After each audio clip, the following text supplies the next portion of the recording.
been outside, chatted to a few of the fans on the way in, and they're so supportive and they seem like really nice people. I mean, you know, when you come back with a new album and you've got that support there already, does that sort of cushion you in a way, and you know, to feel that kind of love and support from Does it what? Well, not, you know, cushion you, you know, Cushion, sort of, you know, sort of help you on the way. And how do you feel about that kind of support? Well, as much as we appreciate that, we try not to think about that type of stuff. Because if you think about the people that are waiting, the press that's waiting, everybody that's waiting for the album, all this stuff, it puts a lot of pressure on you. You know, and we do our best not to let that pressure interfere in what we do. But obviously it's great that we have so many fans and they're so diehard for us. You know, it amazes us on a constant basis. We're fans of our fans. Yeah. It must be, congratulations by the way on the number one spot. I know, you know, that kind of thing doesn't necessarily I didn't know we had one. I thought you were in America. Oh, okay. Oh, yeah. You know. And, but coming over here and everyone's so expectant to see you live and to see the new material live. How's it been going down? Because I know you've already, you know, been out, you've done your tour of the States and, you know, sort of, how's it feel to be out there playing the new music? We did a little promotional tour in the States, but we haven't really done a bona fide, you know, tour in the US yet. We'll be doing that after our European run. We just did about 5 dates from Portugal to Spain to Milan to France, and it's been going pretty well. The Madrid show stands out because we ended up playing there. We had a stage problem because of the winds. It was an outside venue and the scaffolds were falling off the roof, and so we ended up playing at 3:30 in the morning till 5 a.m. and they were amazing. The crowd was amazing. It was just mind-blowing. That happened to be the 10-year anniversary of the band also that night. So it was like coincidental. Everything kind of hit the shits. I don't know if you can say that, but you'll bleep it out. Shit the hits. It's an amazing album, and it's kind of leaving everyone in high expectation of the second part. You talk me through why you decided to sort of do this as a double release, and how, because what I'm interested in is how you kind of are going to integrate the, you know, is there a natural progression from the last track into the first track, and are they going to sit as a sort of solid unit together, and you know how you kind of looked at sort of separating into two halves? Take the first part of it at least. I think the two albums stand on their own as far as listening, you know, and once you put them together, then you'll see why it's one big body of work and how it's arranged. The first album starts with the intro of Soldier's Side. Second album ends with the song Soldier's Side without the intro. So there's definitely a lot of ties. We decided to release the record separately because the type of music that we play, I think it would be way too much and overwhelming to have, you know, an hour plus maybe of, you know, our songs to listen to all at once. I've done it once, I wouldn't recommend it. For the viewing audience. So, you know, we decided to separate it so that each song would have its own place to breathe, you know, and its attention in people's minds and hearts, you know, when you're listening to something, really pay attention to it. It's like when you have a lot of food on the table, you might just nibble at different things, you won't eat it all, you know, unless you're fat big. I hate your face. You always end up mixing the wrong things together. There's a whole, I know what you're saying. I'll wait for the whole meal though, you know, I'll gorge on it. It's interesting because with the intro, it's quite deceptive, you know, it takes you in at a much sort of lower pace, and then you like come at us with bring your own bombs.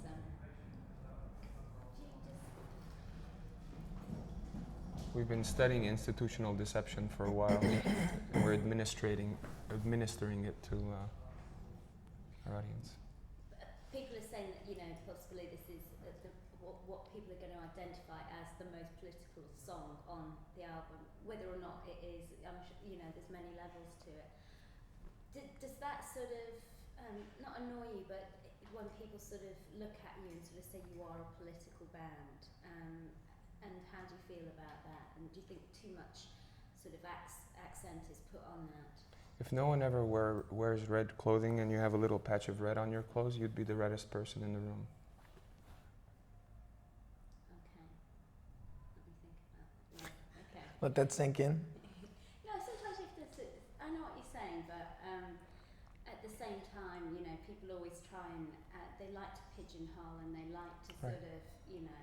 But obviously, it's important for you that your music carries a message, but not beyond that. But as musicians, that you use your status and to get a message out there, which is obviously why you're involved in Axis. I mean, why? Can you just tell me a bit about that and why it's important? Because a lot of people don't do that. They just sit back, they kick back, they enjoy the spotlight and think, hey, you know, it's not my job to do it. I don't know how we ever like started on this thing, and it's just, I think, a part of ourselves. We feel freely talking about issues, be they social or political, and we've never really thought it as something different, and I don't think it really is. The fact that a lot of bands don't tackle it makes it different, I guess, but that's not our fault, you know. At the same time, we do get pigeonholed for it, and we don't like that being called just a political band, because that's like, you know, I mean, I'm not comparing ourselves to the Beatles in any way, but if you were, as an example, if you're sitting with the Beatles and asking them about Vietnam for the whole interview, you would completely miss out on what the Beatles' music meant and how the dynamics of their music. And, you know, in that sense, I think if someone says that we're just a political band, or we're just an Armenian band, or we're just, you know, we just don't like being pigeonholed, because it's a shortcut to really understanding what the band is about artistically. When you're writing your music and the lyrics in particular, I mean, guys like to look at lyrics as poetry and sort of, you know, read them aside of the music anyway. On certain tracks, you know, it's almost seems Bathroom poetry. Yeah, but you know, how do you work together? And tell me about the creative dynamic in the band, because it seems to me that on this album in particular that there seems to have been a lot of handing over of the ball of creativity and a lot of freedom within all of you to sort of, you know, shape each song and how that happened and how you work together. Well, usually until now, you know, Darren would bring a good part of the music, majority of the music. I'd bring in some of the music, and I'd bring in pretty much most of the lyrics, and he'd bring in just very, you know, certain parts of lyrics, a chorus here or whatever. He's been writing more and more lyrics over time, so now when he brings in a song, he has more of an idea of what the lyrics are and whatnot. He sings them more as well, which is great, because it changes the dynamics and it makes the sound different. And the ghost just walked in. Pan. So, you know, on these records, we've been sharing a lot more lyrical cohesiveness with each other and using, you know, he'll come up with a chorus of a song, I'll write the verses, vice versa, or he'll have the full lyrics or none of it, you know. When I bring in a song, I bring in usually 99 to 100% of the lyrics done along with the music. So he's been able to do that as well as a songwriter, and I think that's more powerful. It's amazing how the two of your voices sit so well on top of each other. I mean, Tonalities are so different that I think harmonies are powerful.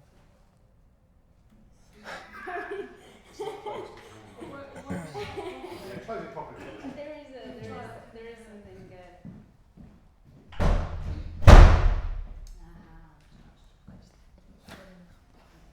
Proper shutting of the door. We'll not be able to get back out, but... Yeah. This is good. We'll be doing the concert from here. How you good at pool? You've got to break the lock on the fridge as well, so get there.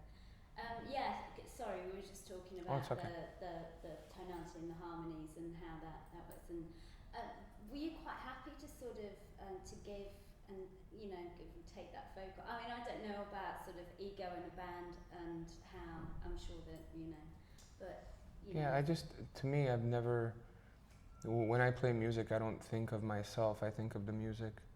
And when we write a song, we put in whatever it requires. If it requires more guitar layers, we put in more guitar layers. If a song requires some strings, we put in guitar strings, I arrange the strings. If it requires keyboards, we put in keyboards. If it requires acoustic guitar, if it requires two voices, if it requires one voice, if it requires two visions in terms of lyrics or in terms of ideas and theories, whatever the song asks for, whatever the song sounds good, that's what it should have.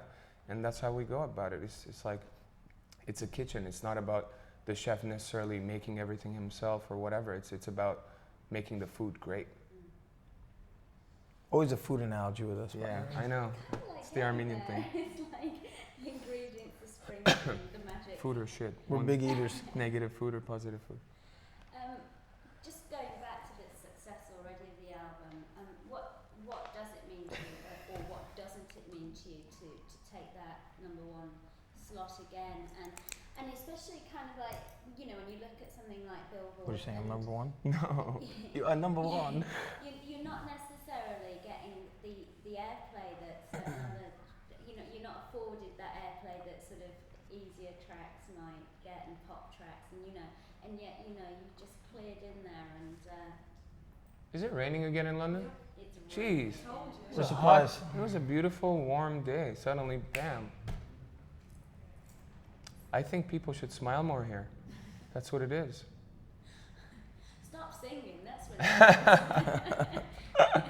No, but seriously, does it mean anything to you, you know, that kind of taking a #1 spot? Or To be honest with you, I mean, I've always defined success as when I personally go in and write a bit of music and I recorded it in my home studio and I listen back to it, I consider that a success. The rest is just working it out. And same thing with the band. When we do something and we're happy with it, even if no one's heard it, if we're really happy with it and it makes us excited, that's success.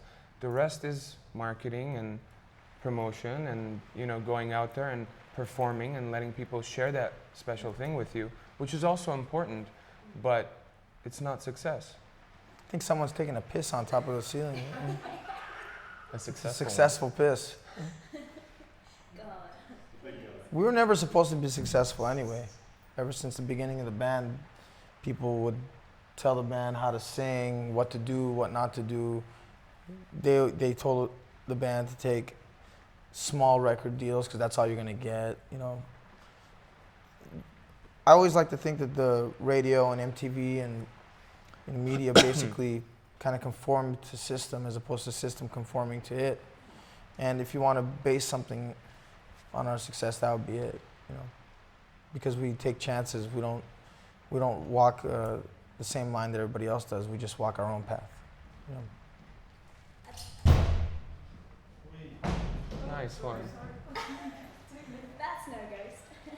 That's a bonus. Let him bring it in. He's already got it halfway in the door. There you go.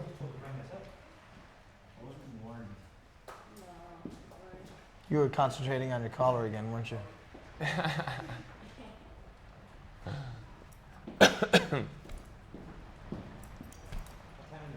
No worries, man.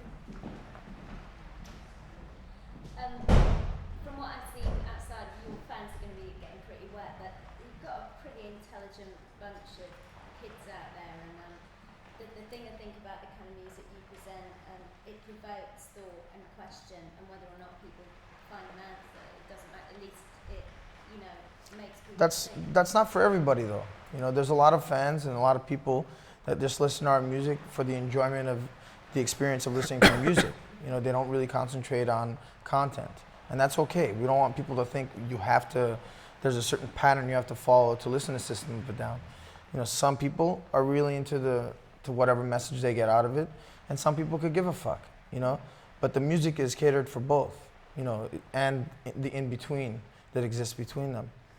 But there's no set rules to listening to music. You know, personally, I listen to music, I listen to more the melody than anything else. You know, I, as a personal listener, don't listen to musical content very much until later on. First, I dissect the melody, but maybe that's because that's the way my brain is wired. You know, I'm like that too. I never really listened or read lyrics before. Like I just. you know, we don't want people. We don't want it to get so heavy where people are like, man, you gotta, you know, you have to understand the vibe, or you have to understand this about System of a Down. We're playing music. Music is an enjoyable art form, and that's what it's meant to be. You know, and people should sit there and, you know, sometimes you should not take us so seriously. Yeah, I know what you're saying, because I mean, you can't say something like, because like... Like right now, this fucking roof is gonna break on us, and it's gonna rain on us. Where's the seriousness there? But, you know, and I understand what things like with this cocaine, you know, you can't like look at Gorgonzola, gonorrhea, and like start like, you know. That's a strong political message, ma'am. What I'm saying is, Gorgonzola, gonorrhea. what I'm saying is lighten says up. everything. You should lighten up. Yeah. There are times to be serious and times to be really inside something and mental with it. And there's times to just enjoy it and go with the flow. Right. You have to have a balance of both. Yeah. Otherwise, you won't understand either. What's your kind of release track on this album, this half of the album? You know, if there's one track that you know you just want to, you know, put Throw on. my hands up and walk off the stage? I don't know. Let me think of that. Let me think of that song. I don't know. I don't know. Do you listen to your own music? Maybe a lot of people. You know what? We listen to our music plenty when we're recording the album. Yeah. I still, to this day, haven't listened to our first album. Like it's been, what, 7 years? Something like that? I guess I'll do it eventually, but we play them every night, you know? Yeah. If you start listening to it, there's so much other music I want to experience. I experience ours every night when we're on stage. You know, I want to experience other music. Just looking back a bit into sort of what you do outside your music as well, and sort of access and things like that. And you know, we've got Live Aid coming up, and what do you think of that, and sort of music's role in sort of the political agenda, the whole socio-political agenda, and looking at Africa and debt, and you know, is that something that? I think Live Aid's an amazing concept and reality.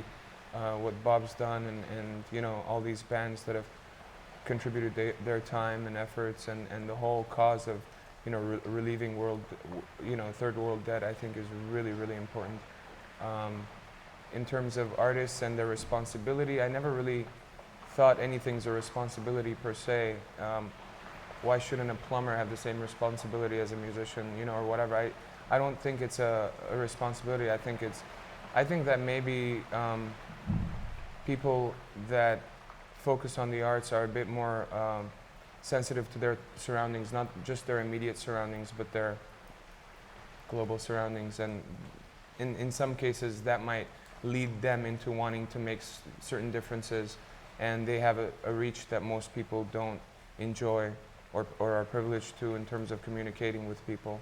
So that put together, you know, makes it possible, I think. Do you think that like the politicians are letting us down? You know, they're not. I don't think politicians are any different now than they have been in the last 1,000 or 2,000 years.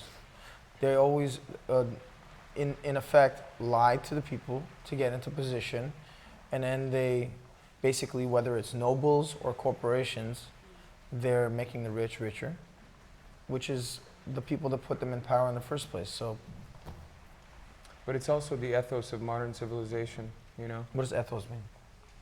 The fabric, the I've never whatever. heard that before.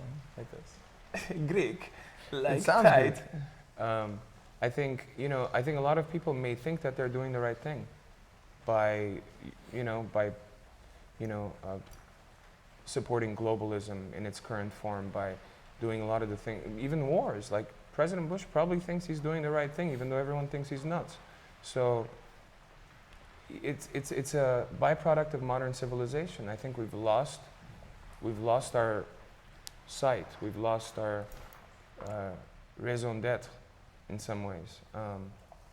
The indigenous times, people knew why we were here. We don't. Not really. Can I get you to do an ident? Ident? Yeah. Sure. Hi, we're System of a Down, and we're watching Entertainment Now. Do you get a bit closer together, guys, for this? Just if you look straight down the lens. Tight. As long as you don't use the word tight. Okay, cameras rolling. Hi, I'm John, and this is Serj, and you're watching Entertainment Now. No? And we're half of System of a Down, by the way. Oh yeah. Do that again. 3, 2, 1. Hi, this is John, And that's Serj. and you're watching. We forgot who we are again. 1, 2. Don't you know who we are? Ready? Yep. Hi. Hey, my name is John, Hi. and this is Serj, and we're from a band called System of a Down. Yeah, that's right. And you're watching Entertainment Now. That good?